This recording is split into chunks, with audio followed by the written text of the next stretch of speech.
Hier, donc, plusieurs contingents sont mis à l'honneur.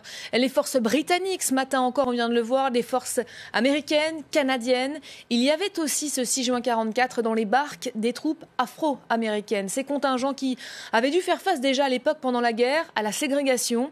Elles se disent aujourd'hui être les oubliées du D-Day. Anaïs Furtad. 75 ans après, Johnny Jones a précieusement conservé sa veste d'officier, vestige de son passage dans l'armée américaine. Ce vétéran de la Seconde Guerre mondiale, bientôt centenaire, n'a rien oublié de son face-à-face avec un soldat allemand sur la plage d'Omaha Beach. Le navire s'appelait Francis Harrington. Il a été touché par des mines et beaucoup de personnes de notre équipage ont été tuées sur place sans être descendues du navire. Touché par balle, Johnny Jones riposte avec son arme.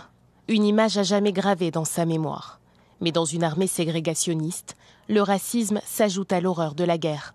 Lorsqu'il rejoint les rangs, l'ancien étudiant est cantonné à ravitailler les combattants en nourriture et munitions.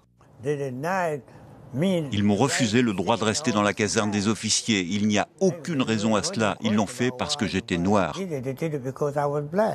Environ 2000 soldats afro-américains ont foulé les plages de Normandie le 6 juin 1944. Sur le terrain, ils auraient subi des discriminations de façon quotidienne.